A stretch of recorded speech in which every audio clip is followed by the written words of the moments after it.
ሰላም ሰላም ክብራት ተኻልቲ መደበይ ከመይ ኣለኹም? ኣነ እግዚኣብሔር መስገን ሰላም እየ። ንስኹም ከዓ ሰላም ክትህሉ ሰናይ ምኔተይ ገልጸልኩም ፈቱ። እንቋዕ ብሰላም ናብ ቻነለይ መጻኹም ንእትገብሩለይ ደገፍን ምትብባዕን ከዓ ኣዝየ ካብ ልበይ ከመስግነኩም ፈቱ። ትናትኩም ምትብባዕን ደገፍን ንዓይ ሓይልን ብርትዕን ስለ ዝበኒ ካብ ልበይ ዘመስግነኩም ምትብባዕኩም ከዓ ቀጽልዎ። እምበር ከስሎም መዓንቲ ብሓድሽ ቪድዮ ተመሊሰ መጽአኩም ኣለኹ ናብ ኣኸብለኩም مساي تصنحو نايلو ما عنتي فيديو ينبار كمي زلت جوز ولت قطعه جنا بون كي تقد حتى تودع قطعه حيزلكم انت زلهو مالتيو بحنساب كينا نابا سرار حانتو ابزي ناي كوكونات حرج كوم خازي زيتي እዚ ከዓ ናይ ኣልመንድ ኣብ ገዛይ በዓለይ ዝጠሓንኮ እዩ እዚ ክጥረ ኖርማል ኣምፅኤ ከምኡ ከዓ እዚ ኦትስ እዩ ወይ ከዓ ፍርፍሎ ከመዝናይ ዝዓዲ እዚ ከዓ ናይ ስርናይ ሕርጭ ማለት እዩ ሎማዓንቲ በዘን 4 ገይረ ክሰርሕ ኣብዚኣ ከዓ ጨው ቀሪበ ኣለኹ ኣብዚኣ ናይ መቆምጢዒተይ ማለት እዩ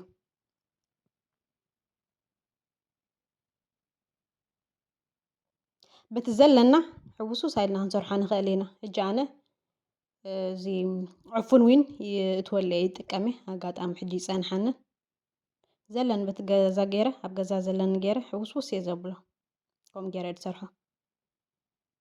ሕጂ ከዓ እዚ ከርእየኩም ዝፀናሕኩ ኩሉ ብሓንሳብ እትዎ ኣለኹ ናብቲ መቆምጢዒ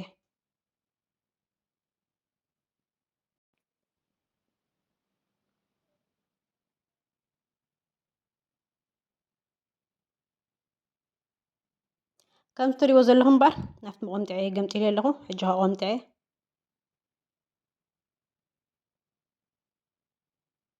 ማይ እንዳጠብኩ ይቆምጥዕ ኣለኹ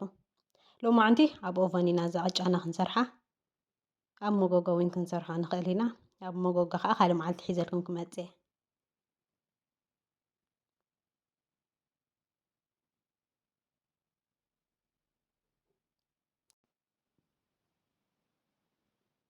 ብፍላይ ጋስትራይትን ዘለና ብጋስትራይት ንሽገር ሰባት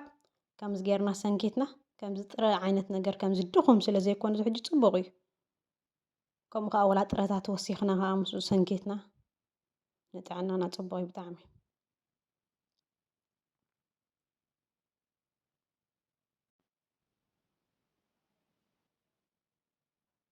ዳና ሎማዓንቲ ቅጫና ተደሊልና ቁርሲ ሻሂ ተደሊልና ቁርሲ ቡን ዝኾነ ንጥቀመላ ንኽእል ኢና ንስራሕ ከዓ ነማልኦ ንኽእል ኢና ንጉሆ ንቆርሰሉ ወይ ከዓ ንደቅና ከዓ ክንህቦም ከለና ካብ ብሽኮቲ ገለ ንህቦም ከምዚ ጌርና ቆሪፅና ንህቦም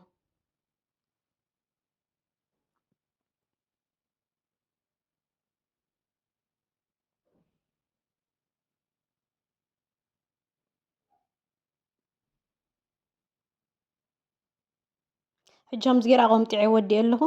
ኣብታ መሰንከቲተይ ኣብኣ ግምጥል ኣለኹ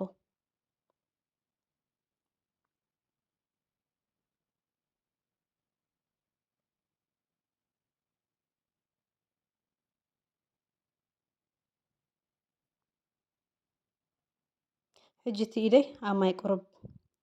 ጥማዕ ኣቢለ ኣኽብብ ቅድም ኣቢለ ሪኢኹሞ ሕጂ ንምንታይ እየ ከምኡ ገይረዮ ኣብቲ ጫፍ ጫፍ መወዳእታ ክብብ ዝበለ ማዕረ ይመፅእኒ ሕጂ እንዳሰጥና ክንከይድ ከለና ማዕረ እንዳኾነ እቲ ጫፍ ጫፉ ከዓ ፅቡቅ ልምስ ዝበለ ንክመፀልና ማለት እዩ ከምኡ ንገብሮ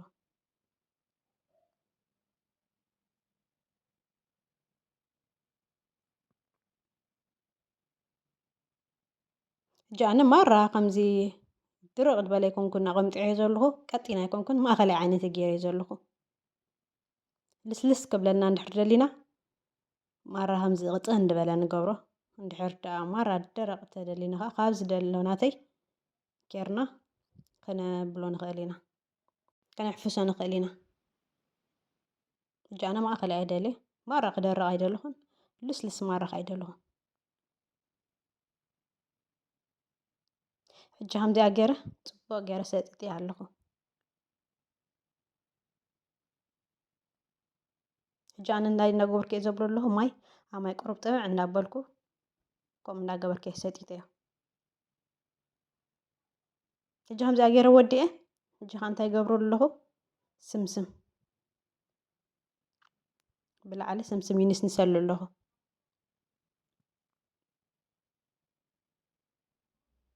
ዘለና ዓይነት ጥረታት ዝኾነ ክንገብረሉ ንኽእል ኢና ወላ እቲ ስምስም ኣነ ዝገብረሉ ዘለኹ ምስኡ ሓዊስና ክንቆምጦ ንኽእል ኢና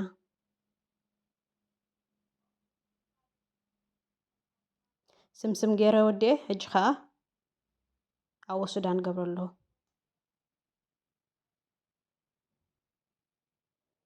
ወላ ንኽትሪኦ ደስ እዩ ዝብለካ ከምዚ ጌርካ ብላዕሊ ንስንስ ተቢልካሉ ፅቡቕ ከለር ኣለዎ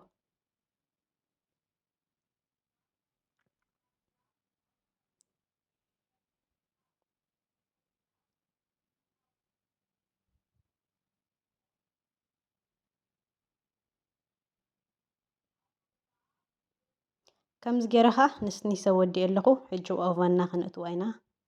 ኣይትንቀሳቐሱ ኢኹም ምን ቀልጢፈ ገልበጥ ክብለኩም እየ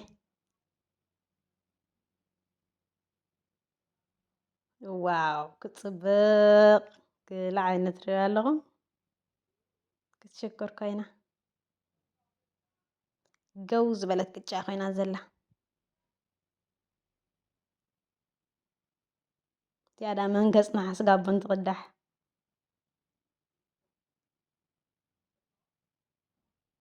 ጣዕሙ ብጣዕሚ እዩ ጥዑም ምቅር መዓት እዩ ዝመፅእ እቲ ኣወሱዳን እቲ ናይ ስምስም ከምኡ ከዓ እቲ ኣልመንድ እቲ ናይ ኮኮናት ከሎ ሕውስውስ ኮይኑ በቃ ብጣዕሚ ጣዕሙ ክነግረኩም እየ ዘይክእል ብጣዕሚ መዓት እዩ ኣነ ኩሉ ግዜ ድስንክት ማለት እዩ ከይጣዕመቶ እንታይ እያ ትነግረና ዘላ ከይትብሉ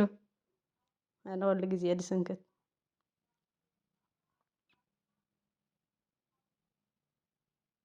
ከምዚ ናይ መጎጎ ናይ ዓድና ምሽ ገው ዝበለት ትስንክት ኢኻ ከምኡ እያ ኮይና ዘላ ጀስ ክቆርሰ እየ ሪኦ ኣለኹም ከምዚ ኮሸም ኮሸም ዝብል እዩ ኮይኑ ዘሎ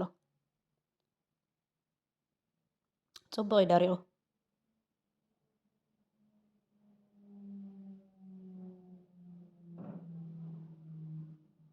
ሕጂ ክቆርሶ ከለኹ ይረአየኩም ኣሎ ምሽ ብጣዕሚ ድርቕ ኢሉ ፅቡቕ እዩ ኮይኑ ደሎ ንስኹም ከዓ ከምዚኣ ጌርኩም ገው ዝበለት ቅጫ ሰሪሕኩም ፈትንዋ ኢኹም ቀላልን ጥዕምትን እያ ብጣዕሚ ጥዕምቲ እያ